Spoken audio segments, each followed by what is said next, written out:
Ang pulong sa Dios buhi ug nagalihok nga gamhanan, labi pang mahait kaysa espada nga duhay sulab, ug modulot sa gitagbuan sa kalag ug sa espiritu, sa mga lutahan ug sa mga kauyukan, ug mutugkad sa mga hunahuna ug katuyuan sa kasing-kasing. Hebrehanon 4:12. Ang tibuok nga kasulatan gipaghinhawa sa Dios ug may kapuslanan alang sa pagpanudlo, alang sa pagpamadlong, alang sa pagpanulid, ug alang sa pagmatuto sa pagkamatarong aron ang tao sa Dios mamahingpit, masinangkapan alang sa tanang maayong buluhaton. 2 Timoteo 3:16 ug 17. Paningkamuti pagayo ang pagpakita sa imong kaugalingon sa tubangan sa Dios, ingon nga iyang nahimutan. Usa ka magtatrabaho nga dili kinahanglan magakaulaw, nga sa hustong paagi magapanudlo sa pulong sa kamatuoran. 2 Timoteo Kapitulo 2, versikulo 15. 1 Thessalonians 5:24 says, He who calls you is faithful, who also will do it. Colossians 3:23-25, And whatever you do, do it heartily, as to the Lord and not to men, knowing that from the Lord you will receive the reward of the inheritance, for you serve the Lord Jesus Christ. But he who does wrong will be repaid for what he has done, and there is no partiality. Luke 3:10-11. So the people asked him, saying, What shall we do then? He answered and said to them, He who has 2 tunics, let him give to him who has none, and he who has food, let him do likewise. Before we start our Bible study today, let us examine our hearts kung na ba kita yung mga sala nga atong gitinir nining adlaw, atong nabuhat, sala ba sa unahuna, sala ba sa dila, sala ba sa buhat, any of these sins, personal sins, mahimo lamang babag sa atong pagabuhatong pagtuon sa pulong sa Dios kung dili nato kini isugid. Ato ning ang pagsugid sa original nga Grigong pulong is homologeo. Just name, cite, enumerate, acknowledge ang kuna nga ikaw nakabuhat niya ng mga sala. Sa diha nga imo kanang isugid ngadto sa Dios, makapadayon kita sa atong pagtuon sa pulong sa Dios, ug ang bala ang Espiritu Santo nga maibugtong magtutudlos kamaturan, makafunksyon na siya sa iyang ministry to teach us His truth. Busa, let us use the principle of 1 John 9, nga nag-ingon sa in English, if we confess our sins, God is faithful and just to forgive us our sins and to cleanse us from all unrighteousness. Now, alang kanimo higala nga wala pa'y kaluwasan, ang imong buhaton dili ang sugid sa imong mga sala, kundi imong dawaton tuuhan sa Ginoong Jesucristo nga imong manluluwas. Accept Him, believe in Him as your Lord and Savior. Kaya ang Acts 16:31 nagaingon man, believe on the Lord Jesus Christ and thou shalt be saved. Busa sa hilom magandam tas tong kaugalingon, agi og limpyo ka nato. Before we start our Bible study, let us pray.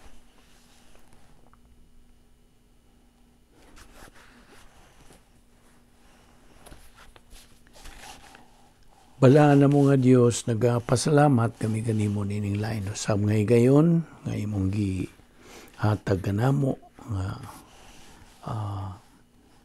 makapadayon kami sa pagtuon sa imong pulong. Salamat niya mong Bible study through the YouTube ubo sa Vicmal Video Evangelistic Ministry. Nga imo kining gihatag kanamong grasya. Pag kami gipabuhi hangtod ni gayuna. Umiikan lamang sa imong kaluoy, sa imong gugma, imong grasya. Salamat ning tanan o Dios, sa ngalan ni Ginoong Hesukristo, among bugtong manluluwas. Amen. Maayong adlaw sa tanan natong mga subscribers o atong mga higala nga mao pay pagsugod tingali nila sa salmot nining atong Bible study nga atong gihimo adlaw-adlaw o kaninyo sa mga fellow believers diha ni Kristo atong mga igsuon. Welcome. Kaninyong tanan, welcome. Padayon usab kita sa atong paghisgot, pagtuon sa mga kamatuoran. Okay, now agig painumdum kaninyo nga kamong mga subscribers kung ana kamoy mga higala, inyong mga igsuon ba, inyong mga suod sa kinabuhi, mga hinigugma, mga silingan, mga higala ninyo, then imong tahas ingon nga magtutuo ang pagsaksi kanila. We owe them the gospel. Of course, nga excuse me, ngadto sa mga dili magtutuo na wala pa'y kaluwasan. So, na may mando sa Dios nga kinahanglan mag-function kita ingon nga mga ebanghelista pagsangyaw sa maayong balita sa kaluwasan. Okay.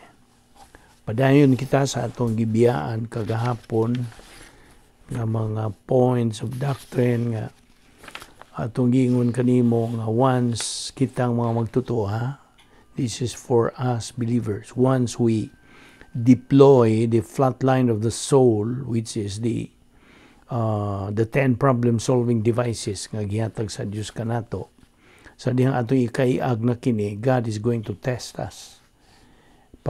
Sulayan ang atong pagtuo, paglaom, pagsalig, pagsandig ngadto sa Dios o sa iyang mga pulong. So, moabot ka nato kini mga pagsulay. Sama niya itong sinati ni Apostol Pablo. So, muna nga, God wants us to live a life with purpose, meaning, and with definition. Asasan yun nga itong kinabuhi. Ingon nga mga Kristohanon, iyang mga anak. Tagalangit naguta, dili naguta taga dinhi. Of course, we are in this world, but we are not of this world. Mauna nga, we have to live and walk by faith, no longer by sight. Mauna nga, we have to live the life which we call spiritual life, eusebia, sa Grigong pulong, godliness. O kini, dili nimo ni mabuhat, o dili nimo ni kanang masinati. I mean, dili nimo ni tuman sa, kalit lang o sang adlaw o overnight. No, you cannot do that. This is progressive. Kining pagkabalaan. Godliness is pagkabalaan. Mao man ay mando sa Dios nga, be ye holy as I myself is holy. Okay? So mo na nga, God wants us to live a life with meaning, purpose, and with definition. He wants us to live an abundant life, happy life, contented life. Okay? Kulbahinam, mabulukon, unique nga pagkinabuhi. Pagkinabuhi that is pleasing to God. You see, naunsa man mo pag-please God, kung wa kay pulong niya, mao na nga gikinahanglan ang hatag nato og pagtagad. Unang pagtagad should be our priority. Ang pagtuon sa pulong sa Dios. It is our life now. Mao na ang mahimungnuan kita. Nakita nga itong gisgutan, may labot kini sa atong topic nga mark of a true believer in Christ. So therefore, every time kitang mga magtutuo, every time we get out of fellowship with God, kano sa makita mo, gawas sa atong pagkikambitay sa Dios. Sa diha nga kita makabuhat og sala. So, mao ni doktrina nga atong tuki nga every time we get out of fellowship because of sins, personal sins, then we have to rebound right away, immediately. Kunya, dili kay mohunong kaniya. You have to keep moving. Kung naibaw naman kasi agenda usab niling rebound technique. Name your sins. Sunod. Forget your sins. Isolate your sins and then keep moving. Okay? So, manduan kita sa pulong sa Diyos, never grieve and quench the Holy Spirit. Ayaw sakita, ayaw pagnga ang Espiritu Santo. Now, of course,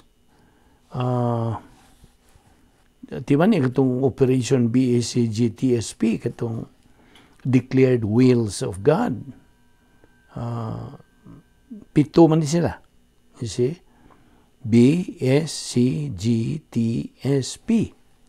Operation BACG-TSP. O niya ang S niya, ato man yung isgutan gahapon po. It is God's declared will.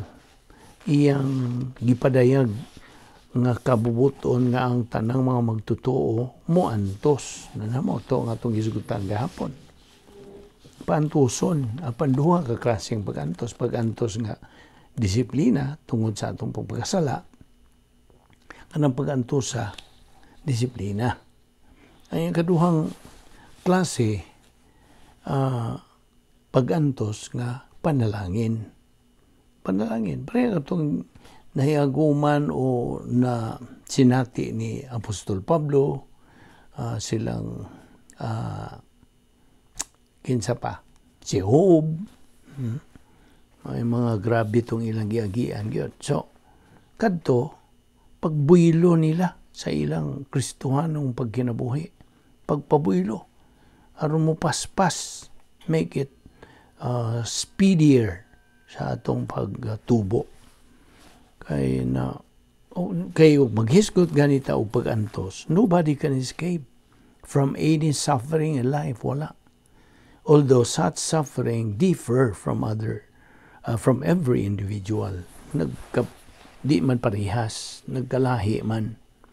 So when we talk about God's discipline, kung bahin nagdisiplina sa Dios, siya mopahamtang ni ining maong disiplina ngadto sa usa ka magtutuo aron sa ingon niya na kanang maong magtutuo can make his spiritual momentum go faster aron makabuylo lagi.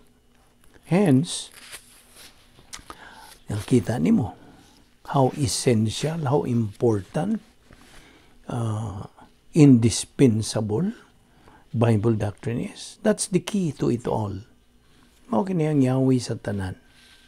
Kaya ato manggi tuki kagapon ang prinsipyo nga divine solution is the only real solution. Ang human solution is no solution. Ako lang po nang gibalik. So, inumdumi gina nga dili solusyon ang tawahanong mga solusyon. Na, kano sa magkamubuhan itong mga tawahanong solusyon? Sa diha nga, tuwa kas gawas. I mean, nagawas kas plano sa Dios. Nganong nagawas man ka, tungod kay nagbuhat kag sala. Ugwa ni mo na isugid. You see, you become carnal. Usa ka na kaklasis magtutuo nga sa diha nga makasala siya. Then out he goes from his residence nga operational divine dynasty. Oh, by the way, kining atong divine dynasty dinhi sa panahon sa simbahan, katuigan sa simbahan, gitawag kining operational divine dynasty. Ang iyang Ginoong Kristo samtang dinhi pa siya sa iyang unang pagani, first advent, unsa may ngan sa iyang divine dynasty. Gitawag kadto ni gitawag kadto og prototype. Okay? Prototype kadtong maong divine dynasty ni Ginoong Kristo. Apan gibili niya lagi kini sa dihang mituwaw na siya dito sa samtang ilang gibitay dito si Ginoong Kristo sa cross. O iyang gibuhian ang iyang espiritu, mingon siya sa Latin nga, in manos tuas commendo spiritu meum. Diha si mong mga kamot, itugyan ko ang akong espiritu. So diha dungan, iyang gibilin kining divine dynasty nganhi kanatong mga magtotoo ni ining katuigan simbahan, the church age. O nausabangan sa maong divine dynasty instead of prototype, karon ang ato operational. Kini kung prototype, ang buti pasabot yun ini, it's a model of a certain pattern. So, mo itong iyahang divine dynasty ni Ginoong Kristo. So, kinahanglan, mo ni mando sa Diyos nga kita anharata papuy asa. Kaya mo man ang atong permanent residence samtang dinhi ka niining atong panahon. We are believers in time. Okay? Huma naman ang kaluwasan, luwas naman kita umikan sa atong pagdawat, pagtuo kang Ginoong Kristo ng atong manluluwas. Then, diha misod ta sa plano sa Dios. Protocol, plan of God. O diha atong timanan ang mando sa Dios diyan 2 Peter 3:18. But grow in grace and in the knowledge of our Lord and Savior Jesus Christ. Mao this is the process kini atong gibuhat adlaw-adlaw. Mao kini pagpatubo sa atong kalag. Grow in grace and in the knowledge. So mo nang nakita nimo unsa ka manung danon kining knowledge? Of course, dili man ni kay knowledge lang. It's more than knowledge. Manang gitawag sa Grigong pulo nga epinosis. Ang knowledge is gnosis ra. You see? So, ang buot pasabot, kining gnosis, G-N-O-S-I-S, ang buot pasabot na Grigong pulong na. Ang buot pasabot, academic knowledge. Sama ra gusto mong nahibawan di sa eskwelahan. Or sa imong pag-eskwela sa high school o college, o sa master na ba, sa imong nahibawan diha, imong nakatunan, mo na academic knowledge.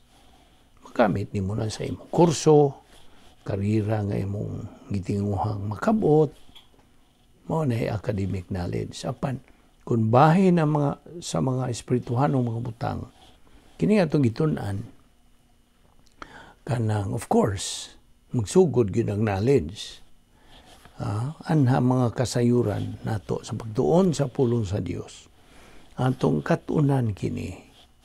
Tunan, katunan, sabton, kay kung dili na nimo tuuhan, kana imong gitunan, nasabtan, nagatunan, kung di nimo tuuhan, mahug lang gihapon ka na og academic knowledge. Kasabot ka?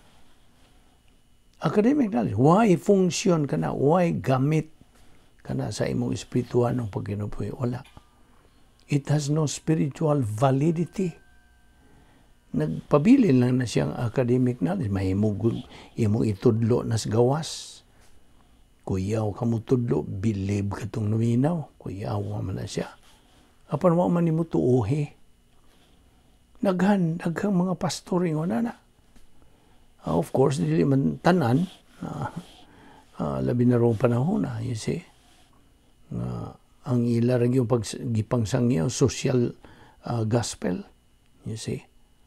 Nga uban po para mga kanang madato ka.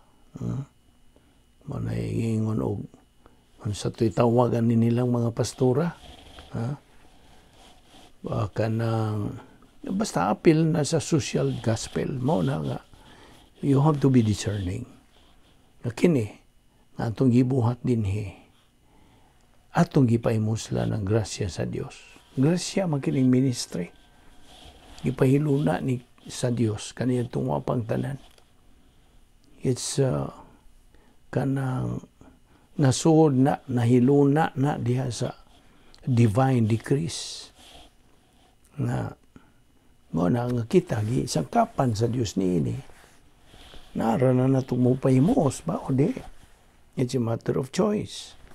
So kini, atong giangkon nga grasya sa Diyos.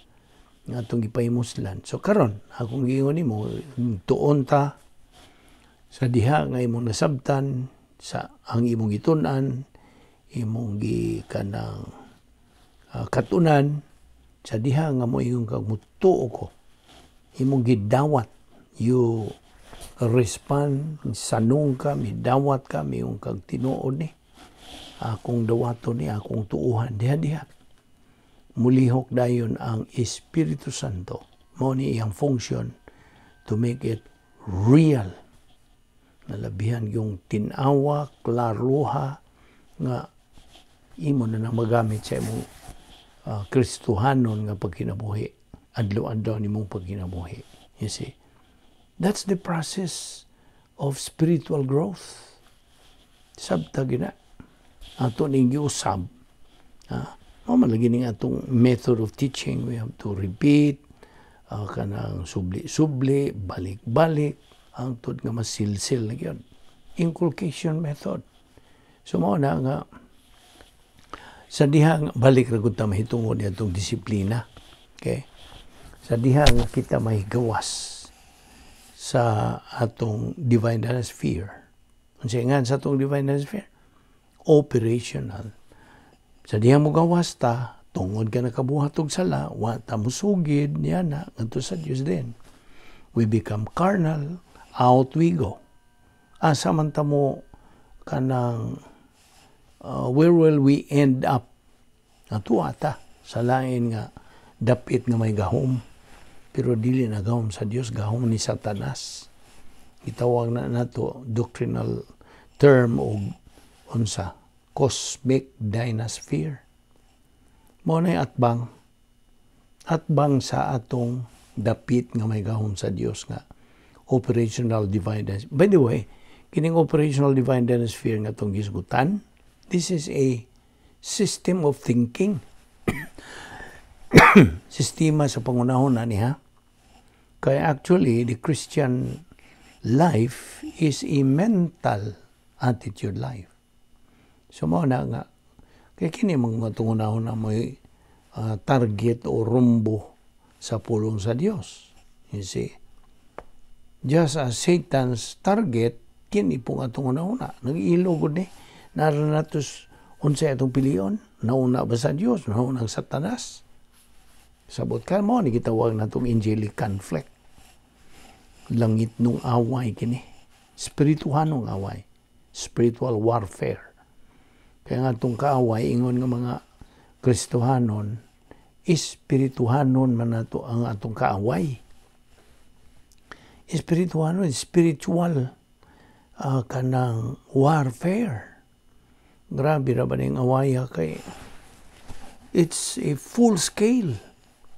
Not only battle but warfare gyud. Matagutling sa itong kinabuhi. Ingon nga mga Kristohano, nagatubang ta ni ining maong away nga espirituhanon. You see? This is inner. Of course, sa itong una-una, mo ni nga, nagtuon tas pulong sa Diyos, kaya mo man niya nga itong gamiton sa pag-asdang sa itong espirituhanong mga kaaway. Espirituhanon. We need spiritual weapon. Nasabot ka? Naon sa man ang tulo ka major enemies nato ingon nga mga Kristohanon. We have 3 major enemies. The world, the flesh, and the devil, the world. Kining kalibutan ng atong gipuyan, ang sistema nining kalibutan ng atong gipuyan, iyahang Satanas. Mao ni cosmic manguding atong gipuyan pagkakaron, cosmic kining ang original gyud is cosmos diabolicos, the devil's world. Ang mga sistema ni mga pamaagi iyahang Satanas ni ata sa iyang teritoryo magpuyo. Ang sao man mo pag-asdang niya kung wa kay hinagiban, wa kay taming, wa kay mao nagi manduan ta sa Dios ay ang pulong, wear your full armor.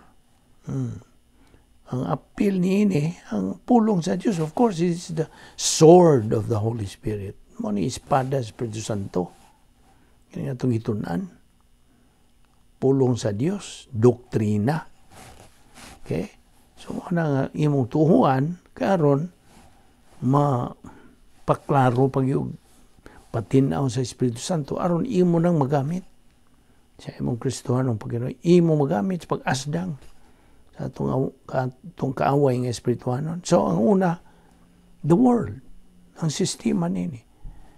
Sunod, the flesh, kini atong kinaiyang makasasala niya sa atong lawas. Pagkahimugso na to, physically, when we were born physically, that's our first birth. Okay? Gi-declare naman kitang tanan nga mga mahimugso ni kalibutan nga patay spiritual. Spiritually dead. Kaya nga naman, spiritually dead man ta, tungod kay napanunod man lagi nato ang original nga sala ni Adan ug ni Eva atong unang ginikanan. So, kay kita mga kaliwat man nila, then, mo na. Atong nasaho, ingon ta. Atong napanunod. Ingon na nagupuda natos mga atong siltihag na angin, sakto ba ng Binisaya? Ang labing hustog yun, ang pulong magamit na to nga, giisipan manguta. We have been imputed. Usama na si imputation. We have been imputed Adam's original sin.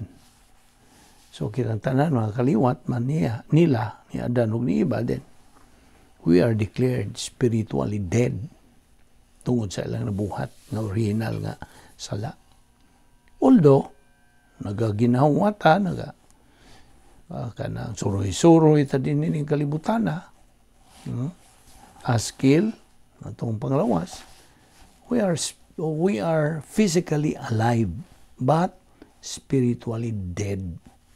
So mo ni hingtapot kadtong kinaiyang magsasala din sa atong lawas, just as ang balang Espiritu Santo niya po sa atong lawas. Know you not that your body is the temple of the Holy Spirit? Apa na po diha puyo po diha ni atong kinaiyang magsasala nga mo'y mugutukmod nato sa pagbuhat ng mga sala. Pagbuhat ng mga personal ng mga sala. Kaaway lagi nato. Ang kinaiyang makasasala nga ingno na lang atong ahinte ni Satanas. You see? Di na gani kinahanglang kuhiton ta kay na nagus atong lawas ng tapot. Kasabot ka? So, mao ni ikaduha ng kaaway nato, the flesh. Ingno na lang natong unod. Kaya ang kinaiyang makasasala niya mas atong unod. Unsa may katulo nga major enemy nato? The devil. Ang yawa. Nga kanhi, Lucifer. You see? Espiritu ni tulo major enemies. The world, ang pasabot, world system. The flesh, kinaiyang makasasala. The devil. So mo na, karon nakita ni mo unsa ka manungdanon ang pulong sa Dios at tumagamit sa pag-asdang nila. Kay nining awaya, nining spiritual warfare nga itong giyatubang, kung wa tayo hinagiban nga itong magamit, nga gisangkap sa Diyos kanato na pagani 10 problem solving devices sangkap sa Diyos kanato, Kalimot ka na. 10 problem-solving devices. Gisangkap ni sa Dios ka na to. Aron kita magmadinaugon sa atong Kristohanong pagkinabuhi. Muna nga. Kaninyo, mga bago, wa pa mo kanang makatuhog yung ano sa gipasabot ni ining 10 problem-solving devices kay every now and then ato man po ning tukbilon yung mga mga points of doctrine. 10 problem-solving devices na pulo ka mga paagis pagsulbad sa atong mga suliran. Just imagine, gawas nga gisangkapan nato of course ang pagsangkap sa Dios kanato kumpleto, wag yung kulang. God never failed to provide us. Nabito na Philippians 4:19. God will supply all your needs according to His riches in glory in Christ Jesus. Siya nagasangkap. Nawa ka ikaw kung bago ka pa, wa ka makarealize na ang Diyos nagasangkap di ay nato sa mga espirituhan ng mga kasangkapan nga itong magamit. Kaya paman matugkad yun mo kay unless you continue in your marigingon na itong persistent and consistent study of the Word of God. Adlaw-adlaw, dili sinimana, dili minuan, dili tinuig, dili sa ganahan lang, o dili padayon. God.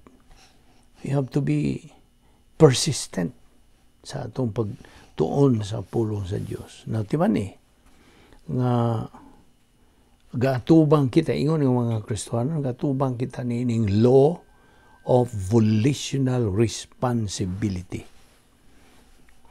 Og tulo ra ba ni kategorya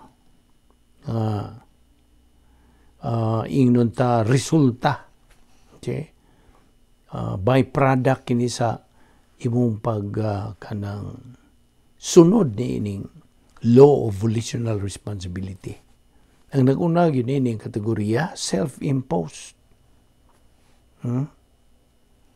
Kini nobody way correction dili ni kay mo ni resulta, tulo ni kategorya of the result, of course, of the volitional responsibility nga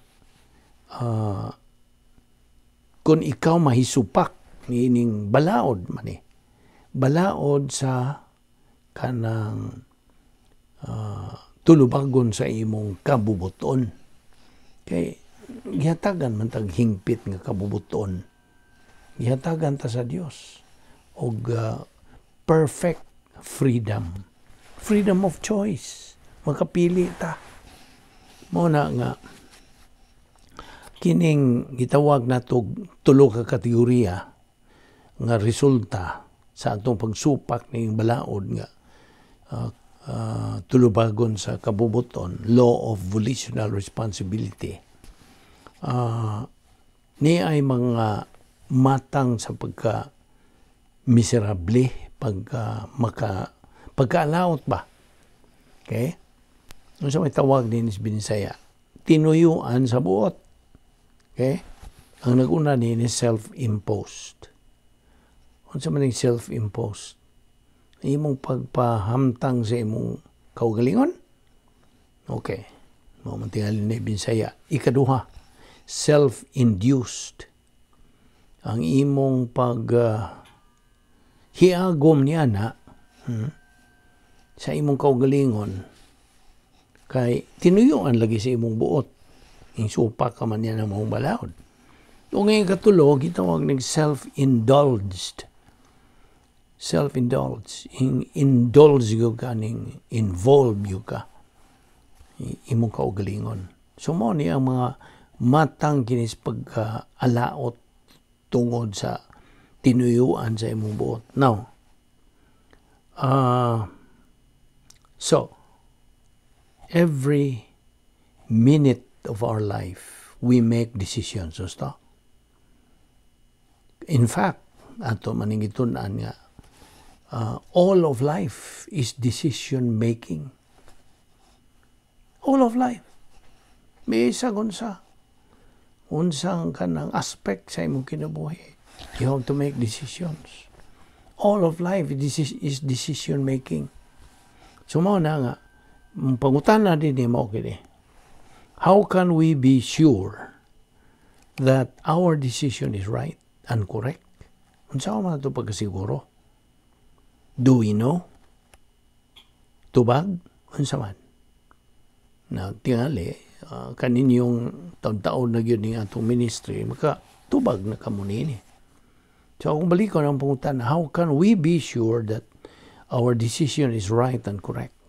Tubag, by using Bible doctrine, by using truth before making that decision. See? Gamiton, yun imong pulong sa Diyos nga na diha sa imong kalag. Napundo na diha sa right lobe of the mentality of your soul. O kanang pulong sa Diyos nagatuyok-tuyok na diha sa imong panimuot. It's already circulating in the stream of your consciousness. You see?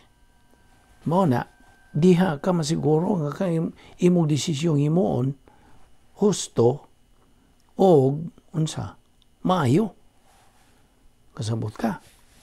So by using Bible lang, na unsa man nimo paggamit sa Bible doctrine kuno kay pulong sa Dios.